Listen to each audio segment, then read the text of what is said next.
नमस्कार साथियों, अगर आप बीएसटीसी के एग्जाम दे रहे हो तो आज का वीडियो आपके लिए बहुत जरूरी है। कृपया इसको अंत तक देखना, क्योंकि हम इसमें पिछले 4 वर्षों में इंग्लिश में जो ग्रामर के क्वेश्चन आए हैं, एक्चुअली क्या होता है, बच्चे नेग्लेक्ट कर देते हैं इंग्लिश को, जबकि मेरिट इसी से बनती है, मेंटल एबिलिटी और इंग्लिश से। तो आज हम इंग्लिश के पिछले 4 वर्षों में आए हुए प्रश्न बताने वाले हैं कि किस प्रकार के प्रश्न आते हैं और आपको उनको टिप्स से ट्रिक्स से कैसे तैयार करना। एक बार देख लोगे, जिंदगी भर नहीं भूलोगे। कृपया वीडियो को अंत तक देखना, अच्छा लगे तो लाइक करना।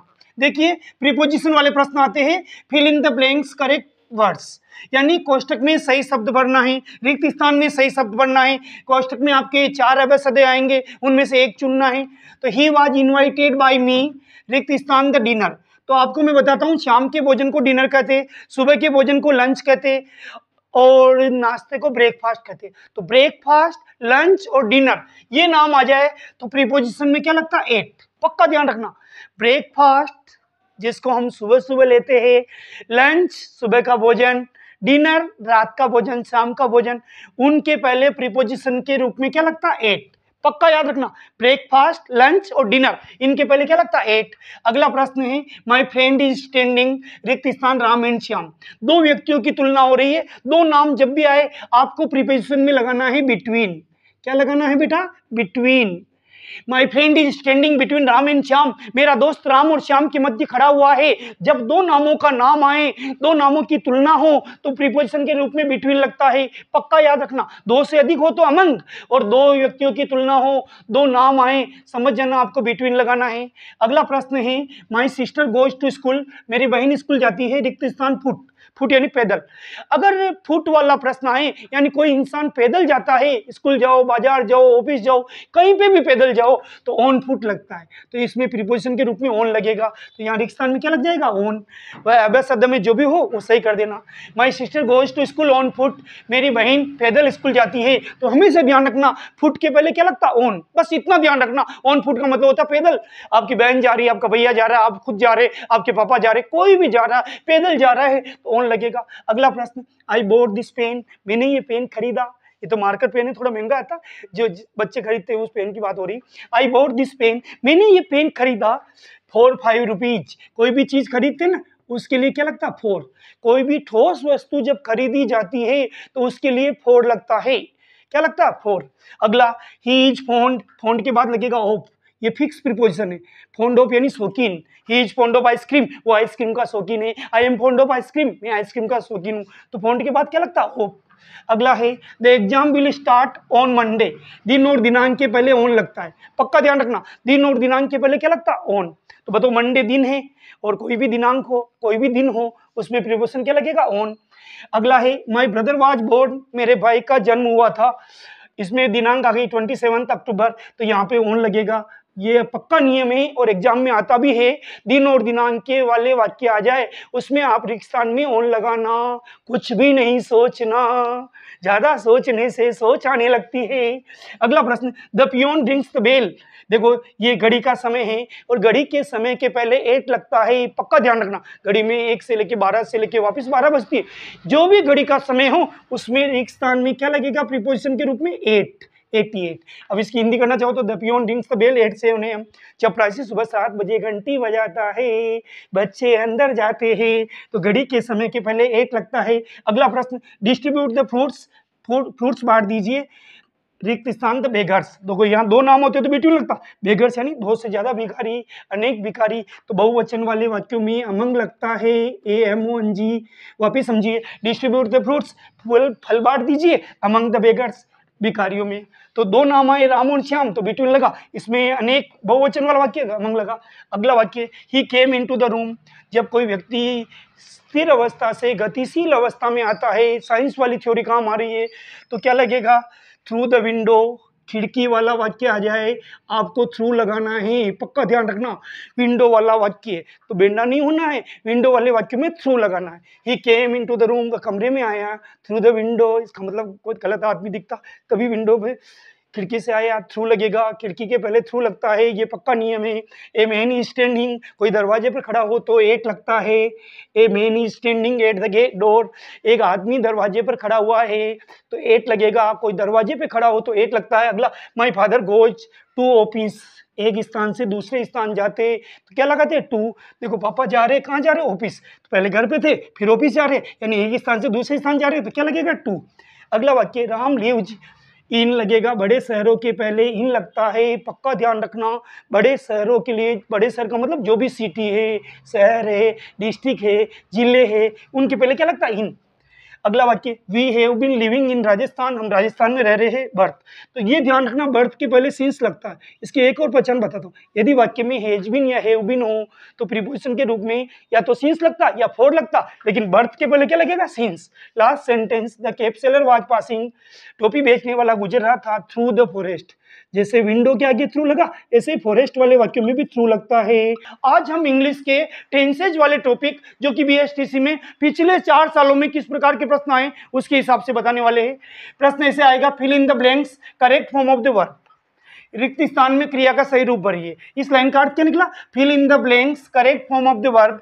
रिक्त स्थान में क्रिया का सही रूप भरिए। वहां पर 4 अवयव शब्द आएंगे, 5 अवयव शब्द आएंगे, लेकिन अब हम यहाँ पर आपको केवल आंसर बताएंगे। द सन, रिक्त स्थान, ब्रैकेट में है राइज इन द ईस्ट।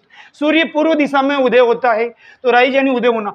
लेकिन जो वाक्य सदा सत्य होते हैं उनमें वर्ब की फर्स्ट फॉर्म लगती है और एस या ईएस लगता है। पक्का ध्यान रखना, सूर्य वाला वाक्य, चंद्रमा वाला वाक्य, पृथ्वी वाला वाक्य, ये सदा सत्य वाक्य। न तो सूर्य भगवान हमने बनाया, न चंद्रमा हमने बनाया, न पृथ्वी हमने बनाई। तो ऐसे वाक्य जिनमें सन हो, मून हो, अर्थ हो, यानी पृथ्वी, चंद्रमा और सूर्य हो, उनमें कुछ नहीं करना है, इस ब्रैकेट की फॉर्म को बाहर निकाल देना और एस एक्स्ट्रा लगा देना। इसकी हिंदी देख लीजिए, the sun rises in the east. अगला वाक्य, आई रिक्त स्थान सी यूर मदर यस्टरडे, मैंने कल तुम्हारी माँ को देखा। तो इस वाक्य में पहचान दिख रही है, यस्टरडे। अगर किसी सेंटेंस में यस्टरडे लिखा हो तो आपको क्या करना, वर्ब की फर्स्ट फॉर्म को किसमें बदलना, सेकंड फॉर्म में। तो बताइए सी की सेकंड फॉर्म क्या होती है, सा। सी, सा, सीन, सी फर्स्ट फॉर्म, सा सेकंड फॉर्म। क्यों बदला, क्योंकि इसमें यस्टरडे आ रहा। पक्का ध्यान रखना मेरे बच्चों, यस्टरडे पहचान वाला वाक्य बीएसटीसी में 2 बार आ चुका है पिछले सालों में। तो यस्टरडे, तो सी का क्या हो जाएगा, सा। ये सब हुआ किसकी वजह से, यस्टरडे की वजह से। अब इसकी हिंदी करना चाहो तो आई सा यूर मदर यस्टरडे, मैंने कल तुम्हारी माँ को देखा। अगला वाक्य है, ही रिक्त स्थान जस्ट, रिक्त स्थान गो टू स्कूल। अब यदि किसी वाक्य में जस्ट आ जाता है तो हेज या हेव प्लस वर्ब की थर्ड फॉर्म लगती है। फिर से सुनिए, यदि किसी वाक्य में जस्ट आ जाता है तो हेज या हेव प्लस वर्ब की थर्ड फॉर्म लगती है। तो ही सिंगुलर है, एक वचन है तो हेज लगेगा, और गो की थर्ड फॉर्म क्या हो जाएगी, gone. He has just gone to school, वह अभी अभी स्कूल गया है। तो इसमें देखिए पहचान क्या, जस्ट, इसकी वजह से हेज लगा ही के साथ, और गो की थर्ड फॉर्म क्या होगी, गॉन। अगला वाक्य है साहब, द पेशेंट रिक्त स्थान die before the doctor came, doctor के आने से पहले मरीज मर गया था। बड़ी दुर्घटना हो गई भैया। तो इसमें बिफोर आ रहा, यदि किसी वाक्य में बिफोर आता है, ध्यान से सुनना मेरे बच्चों, कान खोल के सुनना, यदि किसी वाक्य में बिफोर आता है तो हेड प्लस थर्ड फॉर्म लगती है। डाई की थर्ड फॉर्म क्या हो जाएगी, डाइड। ये बालों की लगाने वाली डाई की बात नहीं हो रही, मरने वाले डाई की बात हो रही है। तो डाई की third form died. Patient singular है, एक वचन है तो हेड लगेगा। The patient head died before the doctor केम। जब वाक्य में बिफोर आ जाता है हेड प्लस थर्ड फॉर्म लगती है, तो हेड तो हमने लगा दिया, डाई की थर्ड फॉर्म डाइड। अगला वाक्य है, द स्कूल रिक्त स्थान ओपन नेक्स्ट मंथ, इसमें नेक्स्ट आ रहा है तो नेक्स्ट वाले वाक्यों में विल सेल लगता है, तो ये विल लगा दिया और ये ओपन लगेगा। फर्स्ट वर्ब की फर्स्ट फॉर्म ऐसे बाहर निकल जाएगी, the school will open next month, school अगले महीने खुलेगी। अगला वाक्य है साहब, वी रिक्त स्थान wait for you for 2 hours, इसमें 4 आ रहा है, एक बार नहीं 2 बार। यदि वाक्य में सिंस या 4 आए तो हैज बीन या हैव बीन लगता है, कान खोल के सुनना। यदि वाक्य में सिंस या 4 आए तो हैज बीन या हैव बीन लगता है, तो वी प्लूरल है, बहुवचन है तो हैव बीन लगेगा, और जो वर्ब है उसके साथ आईएनजी लग जाएगा, तो वेट का क्या हो जाएगा, वेटिंग। वहां पर जो ऑप्शन में हैव बीन वेटिंग हो वो सही हो जाएगा। तो we have been waiting for you for 2 hours, हम 2 घंटे से आपका इंतजार कर रहे हैं। अगला वाक्य, इट रिक्त स्थान रेन सिंस मॉर्निंग, यदि वाक्य में सिंस आता है तो हैज बीन या हैव बीन लगता है, तो इसमें हैज बीन लगेगा, और रेन का क्या हो जाएगा, रेनिंग, क्रिया के साथ आईएनजी लग जाएगा। क्यों, क्योंकि सिंस आ रहा, सिंस और फॉर का एक ही नियम, हैज बीन या हैव बीन और वर्ब के साथ आईएनजी। अगला वाक्य, सीता रिक्त स्थान सेलिब्रेट हर बर्थडे लास्ट संडे, यह लास्ट आ रहा है तो वर्ब की सेकंड फॉर्म लगेगी, सेलिब्रेट की सेकंड फॉर्म क्या हो जाएगी, सेलिब्रेटेड। फिर से सुनो, यदि किसी वाक्य में लास्ट आता है तो वर्ब की फर्स्ट फॉर्म किस में बदलती है? सेकंड फॉर्म में। तो कोष्टक में है फर्स्ट फॉर्म, सेलिब्रेट की क्या हो जाएगी? सेलिब्रेटेड। ये इसका आंसर हो जाएगा। अगला वाक्य है राम रिक्त स्थान गो टू स्कूल डेली। अब इसमें पहचान दे रखी डेली, तो डेली पहचान है वर्ब की फर्स्ट फॉर्म, ये गो, उसके साथ राम सिंगुलर है तो यस लगा दो। Ram goes to school daily, Ram रोजाना स्कूल जाता है। अगला वाक्य माई मदर रिक्त स्थान कम टुमारो, ये टुमारो पहचान है विल या सेल की, ये विल लगा दो। और कम का कम ही रहेगा क्योंकि विल के साथ फर्स्ट फॉर्म ही लगती है। ये जैसे चूहेदानी से चूहा बाहर निकलता, ये ब्रैकेट से वर्ब की फर्स्ट फॉर्म बाहर निकल गई। अगला वाक्य इसमें नेवर पहचान है, इसमें भी वही नियम, वर्ब की first form tell, she never tell a lie, वह कभी झूठ नहीं बोलती है। और ये सी सिंगुलर है तो एस लग जाएगा, तो बाकी टेल का टेल्स हो गया। सी नेवर टेल्स ए लाई, वह कभी झूठ नहीं बोलती, नेवर की वजह से वर्ब की फर्स्ट फॉर्म के एस या एस लगा। अगला वाक्य माई फादर रिक्त स्थान go to temple always, always भी वर्ब की फर्स्ट फॉर्म की पहचान है। ये देखिए साहब, अब फादर एक वचन है तो यस लग जाएगा।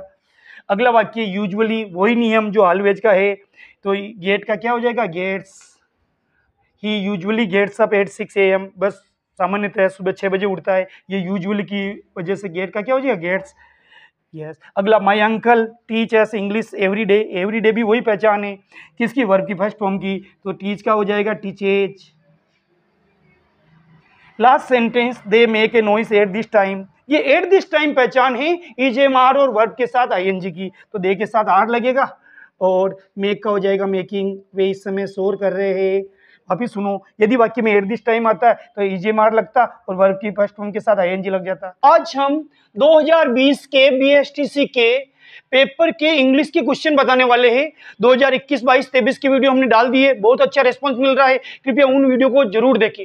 आपकी तैयारी चाहे कैसी भी हो, चाहे तैयारी कम हो ज्यादा हो, अपन को कैसे पता चलेगा कि अपनी तैयारी कैसी है? पुराने पेपर को आप सोल्व कीजिए, उनमें जो प्रॉब्लम आए उसमें सुधार कीजिए। तो आज हम 2020 के पेपर में क्या प्रश्न आए उनको बहुत मैजिक ट्रिक से समझाने वाले। Fill in the blanks, correct words. पहला प्रश्न है ही रिक्त स्थान swim when he was young, ये मॉडल वाला प्रश्न है। अगर किसी वाक्य में, मॉडल के वाक्य में वाज लिखा है तो समझ जाना वहां कुड लगेगा, यानी बीते हुए समय की कैपेसिटी बताई जा रही है। ही कुड स्विम, वह तैर सकता था, व्हेन ही वाज यंग, जब वह युवा था। अगर यहाँ EJMR होता तो कैन आता, और यहाँ वाजवर है तो क्या आएगा? कुड। पक्का ध्यान रखना, मॉडल वाले प्रश्न में अगर वाज वाक्य में लिखा हुआ है तो आपको कुछ नहीं सोचना, तुरंत ABCD में 1 2 3 4 में कुड को संभाल लेना, कुड वाला मॉडल सही होगा।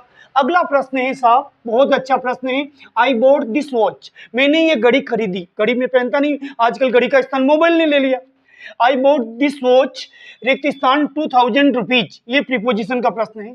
कोई भी चीज पैसा देके खरीदते हैं उसके लिए फॉर लगता है प्रीपोजिशन में, ध्यान रखना। धन वाले वाक्यों में, कोई चीज खरीदने के वाक्यों में प्रीपोजिशन के रूप में क्या लगता है? फॉर। तो इसमें इन गलत हो जाएगा, विथ गलत हो जाएगा, एट गलत हो जाएगा, क्या होगा? फॉर। क्यों? क्योंकि इसमें चीज खरीदी जा रही है, पैसा देके कोई वस्तु खरीदी जा रही है, मनी का मामला है, इसलिए क्या लगेगा? फॉर। अगला प्रश्न है मेन फियर रिक्त स्थान डेथ, ये आर्टिकल वाला प्रश्न है। तो आर्टिकल होते हैं ए एंड दी, तो या तो ए लगेगा, एन लगेगा, दी लगेगा। लेकिन आपको मैं जानकारी दूं, 2 शब्दों में कोई आर्टिकल नहीं लगता, एक तो जन्म में, बर्थ में, और एक मृत्यु में, डेथ में। न जन्म किसी के हाथ में है, न मृत्यु किसी के हाथ में है, इन दोनों में किसी के हाथ में नहीं है, तो इसमें कोई आर्टिकल नहीं लगेगा। अगला प्रश्न है change the following into indirect speech. She said, my father will help me। अब देखिए ऐसे वाक्यों में क्या होता है, दोनों वाक्यों के बीच में जो जगह है ना, इसको और इसको जोड़ना है डेट से। She said ऐसे लिखा, यहाँ लगेगा डेट। My father यानी हर फादर हो जाएगा उस लड़की के, सी लड़की के लिए आता, तो my father की जगह क्या लग जाएगा? Her father. विल बदलेगा वुड में, हेल्प, मी बदलेगा मी आया, सी के लिए तो हर हो जाएगा, क्योंकि लड़की की हर याद आती है इसलिए हर आ जाएगा। वापिस सुनो, सी सेड, दोनों वाक्यों को कनेक्ट करने के लिए कनेक्शन के रूप में डेट लगेगा। माई फादर बदलेगा लड़की का पिता मतलब हर फादर, विल बदलता वुड में, हेल्प, मी आया है सी के लिए तो हर हो जाएगा। अगला वाक्य एडवर्ड सेड ही इज रिक्त स्थान यूरोपियन, ये आर्टिकल का प्रश्न है। आर्टिकल का मतलब या तो ए लगता या एन लगता या द लगता। अब इसका उच्चारण देखो, ये है तो स्वर वोवेल है, लेकिन इसमें एन नहीं लगेगा क्योंकि इसका उच्चारण यू से हो रहा है, और यू शब्द हिंदी का व्यंजन है। व्यंजन में क्या लगेगा? ए। ध्यान से सुनिए, एडवर्ड सेड ही इज रिक्त स्थान यूरोपियन। तो यहाँ यूरोपियन हिंदी भाषा में व्यंजन है, अंग्रेजी का स्वर है, लेकिन अंग्रेजी से बड़ी बात हिंदी, राष्ट्रभाषा हिंदी की, तो यहाँ यू की उच्चारण होने की वजह से, व्यंजन वाला उच्चारण होने की वजह से ए लगेगा। अगला प्रश्न, someone appointed by two parties of settle A dispute, one word, एक शब्द में, पूरे वाक्य के लिए एक शब्द बताना। अब इसकी हिंदी आनी चाहिए, थोड़ा प्रैक्टिस होनी चाहिए वन वर्ड की। Someone appointed by two parties of settle A dispute, किसी भी मामले को हल करने के लिए, किसी भी वाद विवाद को हल करने के लिए कोई मध्यस्थ का काम करता है, उसे एक शब्द में कहते हैं मीडिएटर। इंग्लिश में क्या कहते हैं? मीडिएटर। देखिए, जैसे किसी दो व्यक्तियों की लड़ाई हो गई, दो पार्टियों की लड़ाई हो गई, तो अब तीसरा आदमी जिसको दोनों मानते हैं वो उनका मीडिएटर बनेगा, तो वन वर्ड हो जाएगा मीडिएटर। अगला प्रश्न है, choose the correct synonyms. Synonyms कहते हैं समानार्थी शब्द। अपन हिंदी में पर्यायवाची कहते हैं, समानार्थी कहते हैं, इंग्लिश में कहते हैं सिनोनिम्स ऑफ एबेंडन। एबेंडन का मतलब होता है छोड़ देना, कोई पत्नी को छोड़ देता, कोई घर को छोड़ देता, कोई पुत्र को छोड़ देता, आजकल तो बुढ़ापे में पिता को छोड़ देते। तो अबेंडन का मतलब होता है छोड़ देना, और इसमें मैंने ABCD नहीं लिखी क्योंकि समय कीमती है, डायरेक्ट आंसर बता रहा हूँ, फोर्सेक। फोर्सेक का मतलब भी छोड़ देना और अबेंडन का मतलब भी छोड़ देना, दोनों समानार्थी शब्द हो गए। अगला प्रश्न, choose the correct antonym. Antonym कहते हैं अपोजिट को, विलोम को। Choose the correct antonym for the word malice. Malice कहते हैं द्वेष भाव को, दुश्मनी को, इसका हो जाएगा गुडविल। इसका अपोजिट क्या हो जाएगा? इसका एंटोनिम हो जाएगा मेलिस का गुडविल। अगला प्रश्न है साहब 9वां, change into indirect speech. Indirect speech में बदलिए, ही सेड टू मी, उसने मुझे कहा, व्हाट आर यू डूइंग, तुम क्या कर रहे हो। तो देखिए, प्रश्नवाचक वाक्यों में सेड टू बदलता आस्क में, अब ये वाट का वाट ही रहेगा। अब वाक्य को सिंपल जमाएंगे, यू आया है मी के लिए, तो मी का हो जाएगा आर, और ईजेमार बदलता वाज वर में, आई के साथ वाज लगेगा, डूइंग ऐसे उतर जाएगा, प्रश्नवाचक चिन्ह हट जाएगा। फिर से समझो, प्रश्नवाचक वाक्यों में सेड टू बदलता आस्क में, और कोई कनेक्शन नहीं होता WH वाले वाक्यों में, वाट का वाट ही रहेगा। वाक्य को सिंपल जमाया जाता है, यू आया है मी के लिए, आई हो जाएगा, ईजेमार बदलेगा वाज में, और डूइंग का डूइंग ही रहेगा। लास्ट सेंटेंस 2020 के पेपर का, द पेशेंट रिक्त स्थान डाई बिफोर। अगर किसी वाक्य में बिफोर आ जाता है तो वहां हेल्पिंग वर्ब हेड और वर्ब की थर्ड फॉर्म लगती है। फिर से सुनो, यदि किसी वाक्य में बिफोर या आफ्टर आता है तो हेड प्लस थर्ड फॉर्म लगती है, तो डाई के साथ हेड लगेगा, हेड नहीं है इसमें हेड प्लस थर्ड फॉर्म। अब इसकी हिंदी भी सुन लीजिए, the patient had died before the doctor came. Doctor के आने से पहले मरीज मर गया था। लेकिन पहचान बता रहा हूं, बिफोर अगर किसी वाक्य में आ जाए तो रिक्त स्थान में हमेशा हेड प्लस वर्ब की थर्ड फॉर्म लगेगी।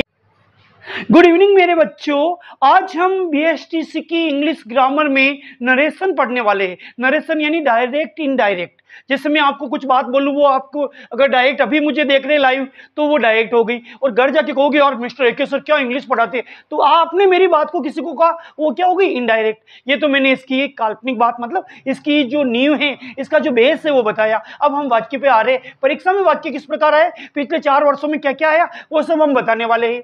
देखो, प्रश्न ऐसा लिखा आएगा, चेंज इनटू इनडायरेक्ट स्पीच। पहला प्रश्न है साहब, the beggar said to the lady. भिखारी ने औरत से कहा, प्लीज गिव मी फूड, कृपया मुझे भोजन दीजिए। अल्लाह के नाम पे दे दे बाबा, तेरे माई दे दे, तेरे बच्चे जिए। ये तो मैंने एक्टिंग इसलिए की कि आपका मनोबल बना रहे। देखिए, the beggar said to the lady, please give me food. भिखारी ने लेडी से कहा, कृपया मुझे भोजन दीजिए। देखो, यहाँ प्लीज आ रहा है, जब वाक्य में प्लीज आता है तो सेड टू बदलता रिक्वेस्टेड में। ध्यान से सुनना, यदि किसी डायरेक्ट इनडायरेक्ट के वाक्य में प्लीज आ रहा है तो आपको सेड टू किस में बदलना मेरे बच्चों? रिक्वेस्टेड में। प्लीज यानी कृपया, रिक्वेस्टेड यानी निवेदन किया, दोनों समानार्थी है, तो यहाँ सेड टू की जगह लिखेंगे requested. The beggar requested the lady. ठीक है साहब, ये सेड टू को रिक्वेस्टेड में बदला, देखे देख लिखा। अब प्लीज को हटा दीजिए, यानी इसके डुक लगा दीजिए, इसको बिल्कुल गायब कर दीजिए, इसकी जगह लिख लीजिए टू। फिर देखे देख लिख लीजिए गिव। ये मी किसके लिए आया? मी आया है बेगर के लिए। बेगर भिखारी है तो बताओ मी बदलेगा हिम में। मी किसके लिए आया? आगे के आगे का अक्षर भिखारी है, बेगर की जगह क्या आ जाएगा? हिम, और ये फूड। कुछ समझ में आया क्या बदला? देखो सेड टू को बदला रिक्वेस्टेड में, क्यों बदला? क्योंकि प्लीज आ रहा। फिर बाद में वाक्य को जो कहते उतारा, प्लीज को हटा दिया, उसके स्थान पर टू लगा दिया। गिव को ऐसे कैसे लिखा? मी आया बेगर के लिए, तो बेगर भिखारी लोग है तो लोग के लिए हिम आ जाएगा, फूड ऐसे कैसे। अगला वाक्य, Ram said to me did you break the vase? Ram ने मुझसे कहा क्या तुमने गमला तोड़ा, फूलदान तोड़ा? नहीं नहीं भैया किसी ने नहीं तोड़ा, मम्मी की कसम मैंने तोड़े रे। देखो सेड टू बदलेगा किसमें? आस्क्ड में, क्योंकि प्रश्नवाचक वाक्यों में सेड टू बदलता है आस्क्ड में। कान खोल के सुन लो मेरे बच्चों, आपने 9th 10th में डायरेक्ट इनडायरेक्ट पढ़े होंगे, लेकिन अब 12th पास होने जा रहे हो या हो गए हो, अब परीक्षा में आपके कंपटीशन एग्जाम बीएसटीसी में डायरेक्ट इनडायरेक्ट आ रहा, तो सेड टू बदलेगा आस्क्ड में। तो राम आस्क्ड मी। अब ये हेल्पिंग वर्ब है, डिड क्या है? Helping verb. हेल्पिंग वर्ब वाले वाक्यों में डिड की जगह क्या लग जाएगा? इफ। पक्का ध्यान रखना, हेल्पिंग वर्ब का प्रश्नवाचक वाक्य है तो डिड की जगह लगेगा इफ और सेड टू बदलेगा आस्क्ड में। अब यू आया है किसके लिए? मी के लिए, तो मी का सही रूप होता आई। यू आया है मी के लिए, मी का सही रूप आई। अब जब डिड आता है, डिड की जगह आ जाएगा हेड। डिड किस में बदलता? हेड में। डिड की जगह लिखना तो इफ है, फिर इस डिड को पीछे लाएंगे तो हेड में बदलेगा। और यहां ब्रेक की थर्ड फॉर्म ब्रोकन,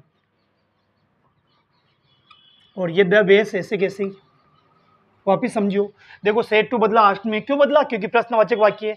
अब देखिए हेल्पिंग वर्ब वाला प्रश्न है तो कनेक्शन किसका होगा? यानी डिड की जगह इफ लगेगा। यू आया है मी के लिए, मी का सही रूप आई, डिड बदलेगा हेड में, ब्रेक की थर्ड फॉर्म ब्रोकन। डिड वाले वाक्यों में थर्ड फॉर्म लगती है, ये ध्यान रखना, ब्रेक की third form broken the base. अगला वाक्य, she said my father will help me. उसने मुझे कहा मेरे पापा मेरी हेल्प करेंगे। मेरे पापा मेरी हेल्प करे जी। ओके ओके ओके, इसमें कुछ नहीं करना, सिंपल सी सेड। देखे देख लिखा, इसमें साधारण वाक्य प्रश्नवाचक नहीं है तो इसमें डेट से कनेक्शन होगा, दोनों वाक्यों के बीच में डेट लगेगा। माई फादर यानी उस लड़की के फादर या उस लेडीज के फादर, तो माई बदलेगा हर में, मेरे पापा नहीं उसके पापा। सी लड़की के लिए या लेडीज के लिए तो हर आ जाएगा, हर फादर। और विल बदलेगा वुड में, पक्का ध्यान रखना, विल किस में बदलता? वुड में। हेल्प। और मी आया है किसके लिए? सी के लिए, तो हर हो जाएगा। वापिस समझो, सिंपल वाक्य है, कुछ नहीं करना, देखे देख उतारना है, बीच में डेट लगाना है, डेट का कनेक्शन करना है। माई फादर यानी हर फादर, लड़की के पापा। विल बदलेगा वुड में, हेल्प का हेल्प, मी किसके लिए आया है? सी के लिए, तो हर आ जाएगा। अगला वाक्य, सी सेड टू मी, उसने मुझसे कहा। वेयर आर यू गोइंग, आप कहाँ जा रहे हो? कहीं पे भी जाऊं, तेरे क्या काम। लेकिन यहाँ वाक्य बनाना है तो सेड टू किस में बदलेगा? आस्क्ड में। क्यों बदलेगा? क्योंकि प्रश्नवाचक वाक्य है, क्वेश्चन मार्क वाक्य हो तो सेड टू बदलता आस्क्ड में। और ये WH वाला प्रश्न, ये तो W ये H, तो इसमें कोई कनेक्शन नहीं होता, ऐसे कैसे उतरेगा वेयर। अब वाक्य को सिंपल जमाएंगे, सिंपल जमाएंगे तो सब्जेक्ट क्या? यू। ये यू आया है किसके लिए? मी के लिए, तो मी का सही रूप क्या होगा? आई। और EJMR किस में बदलता? वाज वर्ब में, तो यहाँ आई के साथ वाज लगेगा और गोइंग ऐसे कैसे उतरेगा। वापिस समझना हुआ, ये प्रश्नवाचक चिन्ह हट जाएगा। देखो प्रश्नवाचक वाक्यों में सेड टू बदलता आस्क्ड में, WH वाले वाक्यों में WH का शब्द ऐसे कैसे उतर जाता है, कोई कनेक्शन नहीं होता है, जो का त्यों उतरा। अब वाक्य को सिंपल जमाओ, यू आया है मी के लिए, मी का सही रूप आई, EJMR बदलता वाज वर्ब में, तो आई के साथ वाज लगेगा, गोइंग देखे देख उतरेगा, प्रश्नवाचक चिन्ह हट जाएगा।